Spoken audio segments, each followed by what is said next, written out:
morning, Andy. I am Dr. Mustafa Hussain Razvi, consultant surgical gastroenterologist and laparoscopic surgeon from Care Hospital, Gachibowli. ఈ రోజు వచ్చేసి I want to discuss regarding two topics. First topic ఏమో hemorrhoids are piles. Haemorrhoids అంటే మన local భాషలో అది అషిముల్లలు అంటారు, ముల్లలు. యూజువల్గా వచ్చేసి హెమరాయిడ్స్కి కొన్ని స్పెసిఫిక్ సిమ్టమ్స్ ఉంటాయి. ఆ సిమ్టమ్స్ అంటే దానికి రిలేటెడ్గా కొన్ని స్పెసిఫిక్ ప్రజెంటేషన్ ఉంటుంది పేషెంట్కి. అదేమో ఫస్ట్ వచ్చేసి బ్లీడింగ్ పర్ రెక్టమ్, అంటే మోషన్ పాస్ చేసినప్పుడు బ్లీడింగ్ అవుతుంది.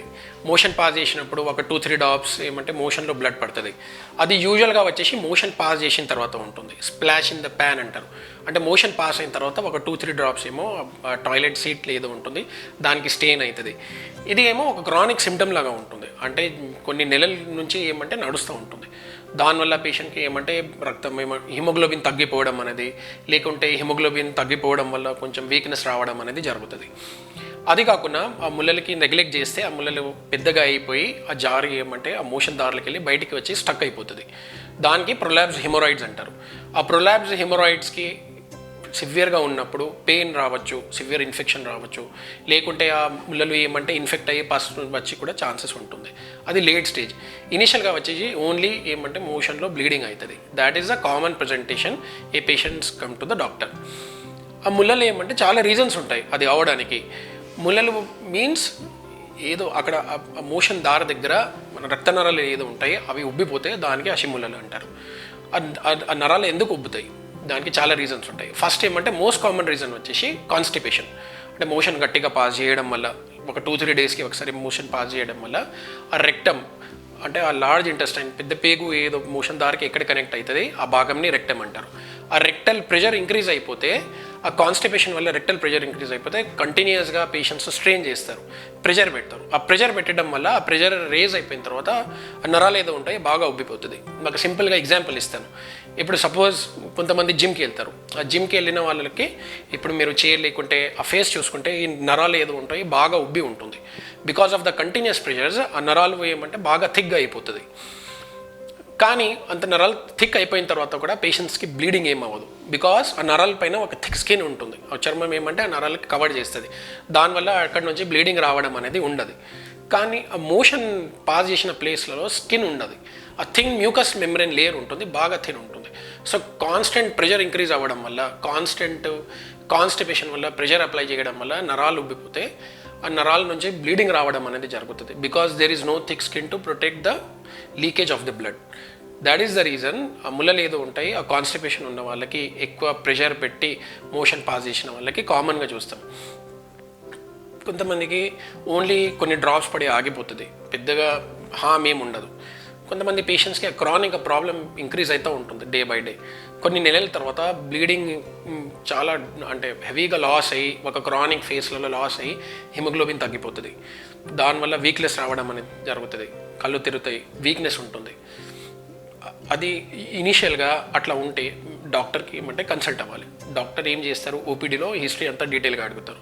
అడిగి ఏదో ప్రీడిస్పోజింగ్ ఫ్యాక్టర్స్ ఏమున్నాయి అది ఫామ్ అవ్వడానికి, కాన్స్టిపేషన్ అయినా కానీ, ప్రెషర్ ఏమంటే ఎక్సెసివ్గా అప్లై చేయడమైనా కానీ అనేది చెక్ చేసుకుంటారు. తర్వాత వచ్చేసి ఎగ్జామిన్ చేస్తారు. ఓపీడీలో ఒక డాక్టర్ ఏమంటే ఏల్ పెట్టి చూస్తారు ఆ మోషన్ దారిలో, లేకుంటే ఒక చిన్న ట్యూబ్ ఉంటుంది, దానికి ప్రోక్టోస్కోప్ అంటారు. ఆ ప్రోక్టోస్కోప్ పెట్టి లైట్ పెట్టి అంత బాగా డీటెయిల్గా ఎగ్జామిన్ చేస్తారు. ఎగ్జామిన్ చేసి ఆ ముల్లలకి గ్రేడ్ ఏమున్నది, 4 గ్రేడ్స్ ఉంటాయి యూజువల్గా.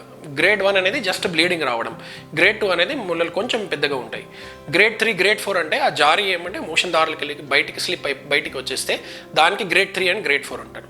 గ్రేడ్ 3 అది బయటకు వచ్చి మళ్ళీ లోపలికి వెళ్ళిపోతుంది. గ్రేడ్ 4 అనేది బయటకు వచ్చి అక్కడనే స్టక్ అయిపోతుంది. సో ఆ గ్రేడ్ 3, గ్రేడ్ 4 పేషెంట్స్లకి సర్జరీ ఖచ్చితంగా చేయాల్సిన వస్తుంది. ఆర్ గ్రేడ్ 1, 2 పేషెంట్స్కి కూడా ఏదో క్రానిక్గా బ్లడ్ లాస్ అవుతుంది, క్రానిక్గా ఏమంటే ముల్లల వల్ల బ్లీడింగ్ అయ్యి హిమోగ్లోబిన్ తగ్గిపోతే అట్లాంటి పేషెంట్స్కి కూడా సర్జరీ అవసరం ఉంటుంది. సో సర్జరీ ఏ విధంగా చేసుకోవచ్చు, ఒక 15 ఇయర్స్ క్రితం, ఒక 20 ఇయర్స్ బ్యాక్ ఓపెన్గా చేసేది, కట్ చేసి కోసి ఏమంటే కుట్టేది. కానీ ఈ కాలంలో రకరకాల various advancements treatment we are having at hand haemorrhoids గురించి. దాంట్లో ఒకటి స్టేప్లర్ హెమరాయిడెక్టమీ అంటారు. స్టేప్లర్ హెమరాయిడెక్టమీ అంటే ఆ మోషన్ దారిలో ఒక స్టేప్లర్ అనేది ఉంటుంది, ఆ గన్ లాంటివి ఉంటుంది, అది లోపలికి పెట్టి ఫైర్ చేస్తారు. అది ఫైర్ చేస్తే అది నరాలు ఏదో ముల్లలు ఏదో ఉంటాయి, అది ఆటోమేటిక్గా కట్ అయిపోయి ఆటోమేటిక్గా స్టేపుల్ అయిపోతుంది లోపల. దీంట్లో కట్ చేయడం అనేది ఉండదు. It is a very good procedure. Grade 3 grade 4 ఉన్న వాళ్ళకి డెఫినెట్గా హెల్ప్ అవుతుంది. ఇంకొకటి ఇప్పుడు ఈ కొత్త ఒక 5 years నుంచి వచ్చిన ట్రీట్మెంట్ వచ్చేసి లేజర్ హెమోరాయిడెక్టమీ. లేజర్ హెమోరాయిడెక్టమీ అంటే ఆ నరాలు ఉబ్బి ఏదో ఉంటాయి, ఆ డైరెక్ట్ నరాల లోపలికి ఒక లేజర్ ప్రోబ్, ఒక వైర్ లాంటివి చిన్న వైర్ దాంట్లో పెట్టేసి దానికి ఏమంటే బర్న్ చేసేస్తారు, కాల్ చేస్తారు.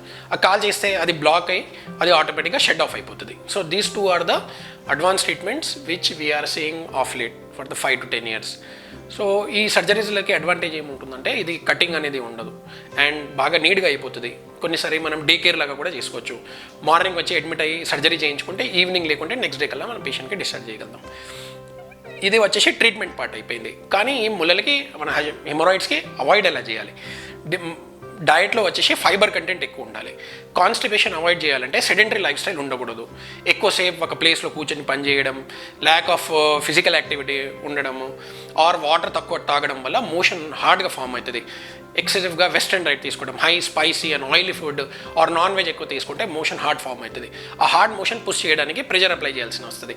ఆ ప్రెజర్ కంటిన్యూస్గా అప్లై చేస్తూ ఉంటుంటే ఈ ముళ్ళలు తయారవుతాయి. సో ఆ కాన్స్టిపేషన్ని ఎలా అవాయిడ్ చేయాలి? కాన్స్టిపేషన్కి వాటర్ ఎక్కువ తాగాలి అండ్ సలాడ్స్ కంపోనెంట్ మన ఫుడ్లో ఇంక్రీజ్ చేసుకోవాలి అండ్ డైలీ ఫిజికల్ యాక్టివిటీ చేయాలి.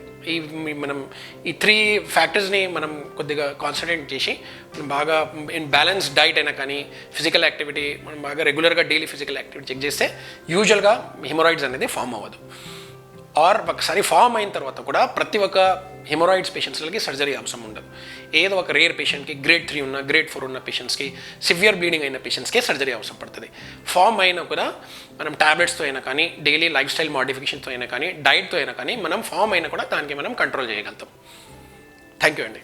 We'll be covering all topics which commonly affect patients on a day-to-day basis. For more this type of doctor advices or opinion or any other things, దయచేసి doctors advice channel like చేయండి, comment చేయండి, share చేయండి. Subscribe to this channel, Doctor's Advice. 10 మందికి ఉపయోగపడేలాగా చూడండి. Thank you so much.